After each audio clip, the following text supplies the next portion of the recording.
This is the only video you need. Today we're going to be discussing Age of Overlord, the next core set releasing in the TCG in about a month's time. We're going to talk about everything that is relevant in under 10 minutes. You don't want to hear me babbling about reading all the cards, reading all the card deck. You know, there's a lot of fillers, a lot of junk. We're going to only talk about the things that matter. We're going to talk about the things that are seeing competitive play and competitive success in the OCG, so you can prepare your shopping list when you're shopping for those pre-order singles in tier0games.com. So sit back, relax, enjoy, grab a pen and paper. These are the things you need to know about Age of Overlord. First up, Little Knight. SP Little Knight, we already made a video about her. Probably one of the craziest Link 2s ever printed. If it is summoned with an extra deck monster as material for its Link summon, you can banish one card your opponent controls or in their graveyard, and then when your opponent activates a card effect, you can banish one monster you control and then one monster your opponent control until the end phase. This card is absolutely amazing. It's a generic Link 2 that you can make with IP Masquerena during your opponent's turn. This makes Nightmare Cerberus, Unicorn, Phoenix all absolutely redundant because this card is seeing play in every single deck that can run it back in the OCG.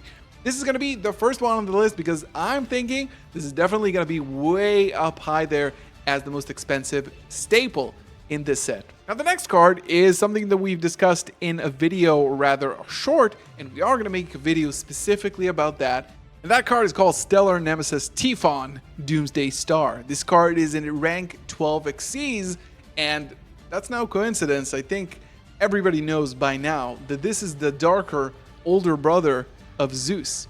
Our old familiar Zeus, that's right, but this is a rank 12 Fiend monster that is a really good option for going second in decks that can't really Xyz climb into a Zeus. So what this card actually does is that it can be slapped onto the monster you control that has the highest attack on your field, which means you can normal summon a monster and then place this rank 12 Xyz right on top of it. I really like when Konami breaks the rules about summoning mechanics over and over and over again. Now what this card does on the field is that, one, it's a huge floodgate because it does not allow any player to activate monster effects of monsters with 3000 or more attack. And it's super convenient because this card has 2900 attack. But furthermore, you can actually detach one material from this card and return one monster on the field to their owner's hand, and it's not targeting. So basically what it does is you can normal summon a monster, slap this guy on top of it, basically turn off your opponent's Baron, Dispatter, Chaos Angel, Chen Ying, everything like that, Mirror Jade even, and then just return that Mirror Jade to the hand and clear the board. There is a downside: you cannot summon monsters for the rest of the turn after you summon this card the way it's supposed to be summoned. But hey, this is a huge boost to decks that are not supposed to be going second, Labyrinth, that now can actually break boards and not really care about that. Next one, Horus. This is a level 8 engine of 4 monsters, which are actually all the sons of the Egyptian god Horus, and they come in a package with a card called King's Sarcophagus here in the TCG. The OCG is actually Pharaonic Sarcophagus, and basically what this engine allows you to do is send all the Horus monsters from the deck up to 4 times per turn with the King's Sarcophagus, and then if you have the Sarcophagus on the board, you can summon each one of the Horuses once per turn for free, built in from the graveyard. Imseti is the Searcher. It's an amazing card that you can pitch from your hand, send another card with it, search for the Sarcophagus, and then draw an additional card, and then basically you can special summon that Imseti from the graveyard for free because you already have the Sarcophagus. It also gives you a lot of protection because basically what this engine does, besides being a rank 8 turbo, is just protect your field. Every time you remove a card from your field when you have Horus monsters, a lot of things happen. You draw a lot of cards, you send monsters to the graveyard, you do a lot of crazy shenanigans, and in addition to that, the Sarcophagus itself protects your cards from being targeted and can also send monsters to the graveyard when you are being attacked. The engine is really good. It's seeing a lot of play currently in Centurion, which we will have a video about relatively soon, and is used basically to go to huge level 12 synchro monsters because they are level 8s and the Centurions are level 4s and just make really, really crazy plays. Oh, the Diabellstar engine. The Diabellstar, the Dark Witch, such an iconic monster even before being released.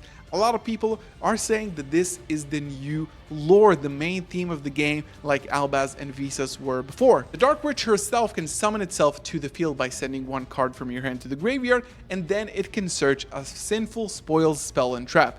And there are really, really good ones at that. Of course, there is the Sinful Spoils Hunter's Fiend that is a quick play that actually adds the Diabellstar monster from the deck to the hand so you can go into your plays. But then what it actually allows you to do is go into another Sinful Spoils that allows you to summon a level 1 fire monster from the deck for free. And this is why it's mainly seeing play right now in the OCG. It's used for one of two things. One, it can special summon Rescue Ace Hydrant from the deck directly. So obviously, naturally, it does see a lot of play in Rescue Ace, but there is also another application that does not actually apply to the TCG. This is a 1-card Synchro 8, and you know what's legal in the OCG? That's right, Chaotic Ruler, the magical dragon ruler Pepega, you know what I'm talking about.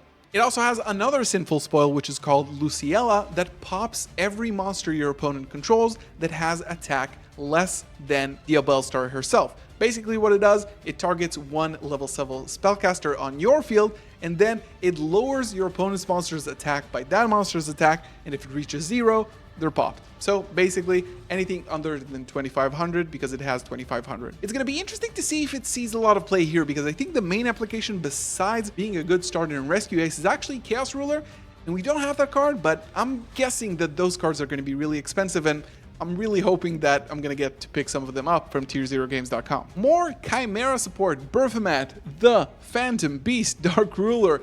This card is really, really good. It's a new fusion monster that requires one beast, fiend, or illusion of different types, just 2 of them, so an illusion and a fiend, an illusion and a beast, or a beast and a fiend, of course. It's considered Chimera the Flying Mythical Beast on the field, but what it does is that now it actually allows you to play your combo without actually using your normal summon. Because if you already have access to your Chimera fusion, you can now fuse away your illusion monsters with Berthamat, and when Berthamat is used as fusion material, it can summon them back from the graveyard, and that way you can special summon a Mirror Swords Knight and start your combo from there. Also, it has a really, really, really broken effect of sending any beast, fiend, or illusion monster from the deck to the graveyard on summon, which creates a lot of possibly degenerate stuff. Now, Labyrinth are also getting support, and it's called Arias, the Labyrinth Butler, which allows you to send itself to the graveyard as cost to set a trap card from your hand to special summon a Labyrinth monster from your hand.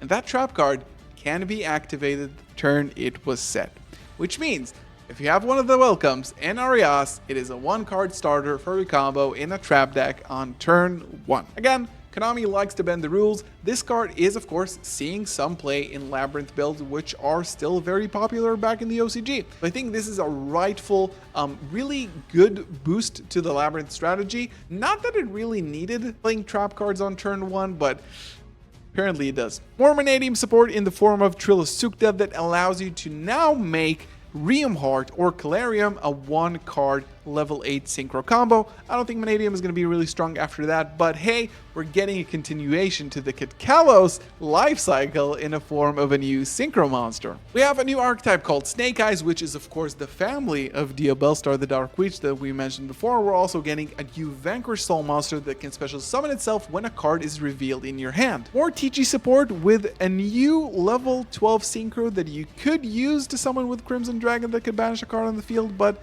maybe you're not going to want to do that. More archetypes that are getting support are Watt, Nouvelle, Pendulum, Ogdotic, Shinobirds, Full Armor, Gaia, Supreme King, Earthbounds, and Nemlaria. And this is everything you need to know about Age of Overlord. This is the TLDR. Now you can finally prepare your shopping list for when it actually drops in the pre-sale in tier0games.com, of course, nowhere else, using code GAZO5. The link is in the description below. Like the video if you enjoyed, subscribe to the channel. See you in the next one. Peace.